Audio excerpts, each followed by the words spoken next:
Mate, I see you upset a few people on the comment section last night. Oh, this is Keo Zels. I upset the people who disrespected our Springbok captain, Salmaan Moerat. And the one great thing about the 23 that Rassie's picked, they can't blame Salmaan Moerat for Georgia getting 0. He can't be blamed for this weekend's performance because apparently he was blamed for everything. This guy's won 9 tests out of 11. He's captained Paul Boys High to like one of their greatest eras in schoolboy rugby. He captained SA under 18, SA under 20. He's captained the Springboks. He's captained the Stormers. And apparently he's a quota player. Jesus, that really pisses me off. Took me back to 2002. Nah. Yeah, his nickname's Moon. You can't dislike a guy's nickname is Moon, mate. But like you say, he hasn't been picked this week. So the captain this week is a guy a few people have heard of, Siya Kolisi, back in the mix, mate, for his first run for the Boks. What do you make of that squad?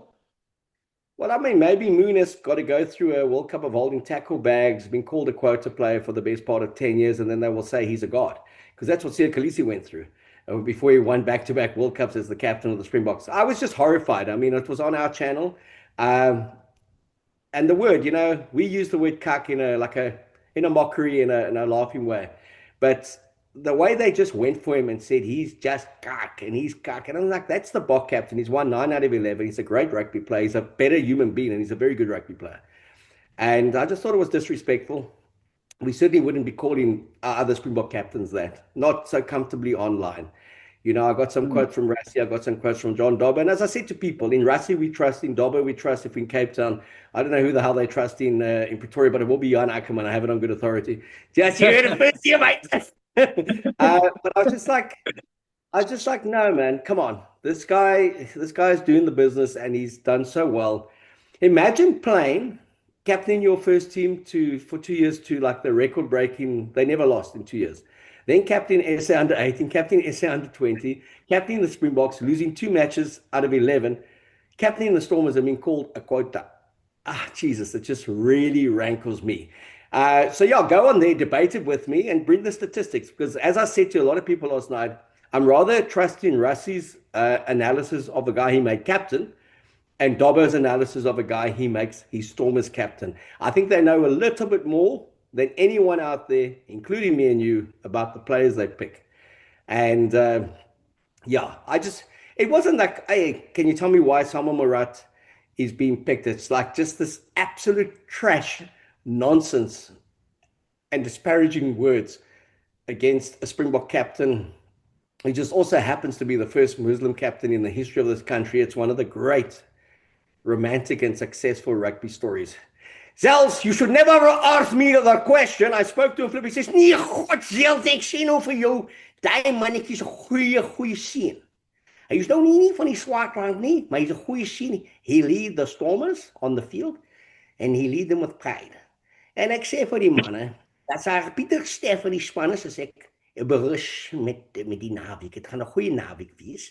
Maar ek sê vir die manne, as jy nou van 'n bokkaptein praat, en jy praat nou van 'n bokkaptein, Siya, François Pienaar, John Smith, you name them, dan gee jy vir respect vir Salmaan Moerat. He's a good guy, and he's a good rugby player. And on that, my case is closed. I case my close. Hey, God, I am from the Platteland. Maybe just looking at that lineup that they've got for Georgia this week, a bunch of changes. What grabbed the headlines is uncapped front row, some surprising omissions, and some interesting inclusions. What are your thoughts? I don't know, but you went from 140 down to about neutral. Just in that one moment. I was about to fire up again about Salmaan Moerat, but no. Look, 10 changes, I think 17 in the 23. Hell of a consistent, mate. Hell of a consistent. He's making 10 changes, really pissing off the Kiwis. Be living rent-free there. They'll change the rules. I mean, the rules next week. Yeah. Do you know what upset the Kiwis? They can't even do a proper maul from a line out, let alone from the middle of the field. Can you imagine Cortez Ratima trying to lift Fabian Holland? Okay. Mate, I'm gonna talk about the Springboks, that uncapped front row, mate. I'm surprised he went with those guys because Georgia, if nothing else, you think they could scrum.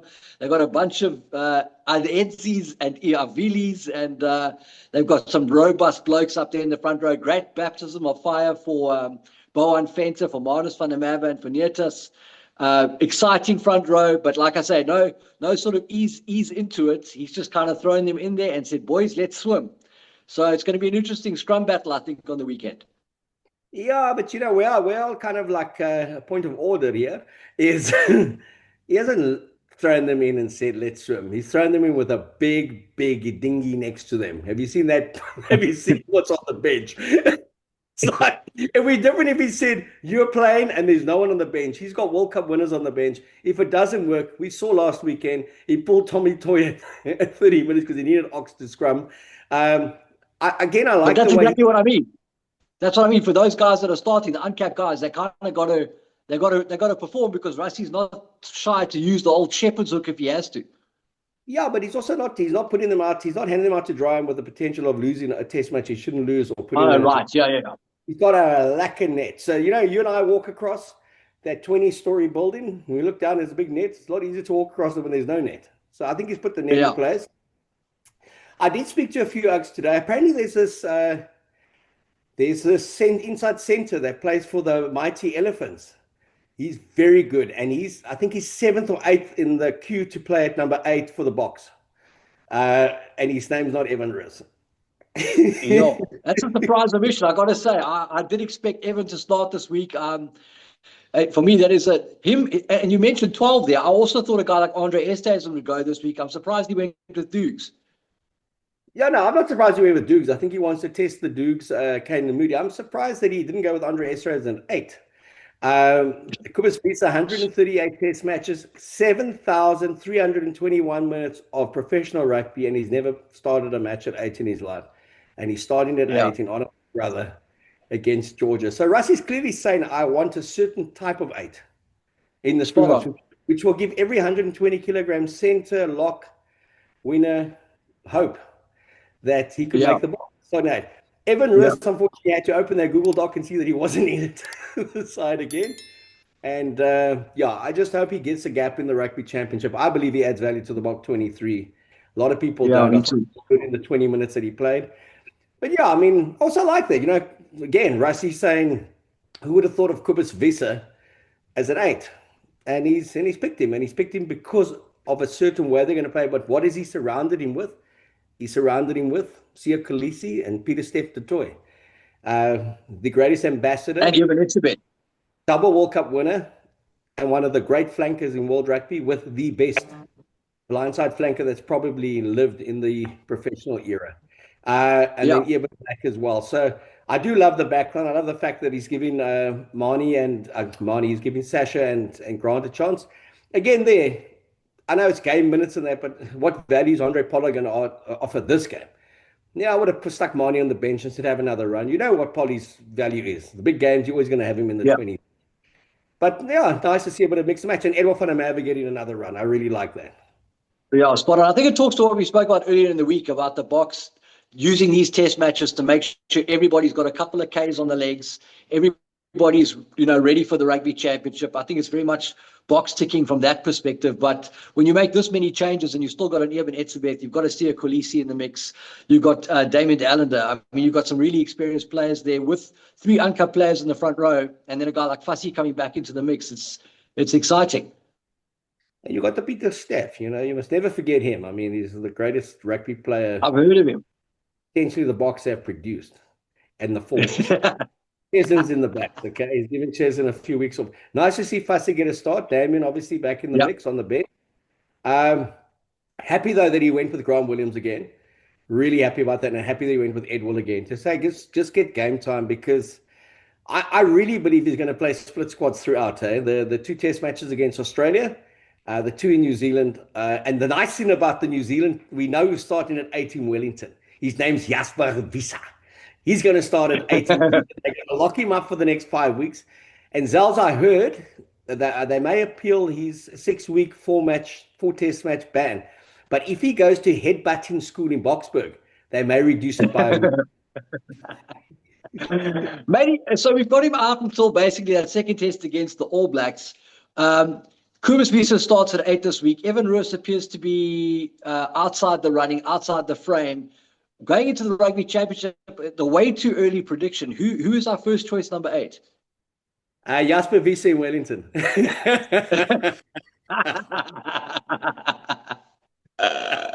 Maybe Vincent Koch in Auckland. Who knows with the roster?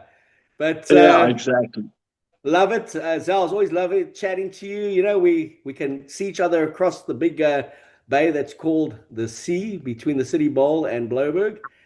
But yeah, lekker spannetjie, Moerat. And I believe you had a good interaction with Century City there. Some Oak says he loves the show and his wife loves it more. Why was that? Yeah, I bumped into Dale and her husband at Can I Walk After a Meeting. He's a big fan of the show, is the husband. And Dale says she loves it because it's like Barney for kids. She can just put her husband in front of the TV and get on, do her own stuff around it. That's fantastic. Here's to Barney and here's to the Bokke. It doesn't matter who captains, and they've had 3 captains in the last 3 tests, and you've got Eben Etzebeth and Peter Steftoy who have captained them. Leadership's not the issue. Number 8 is a position that's up for grabs. Number 9, I think Grant Williams has nailed it.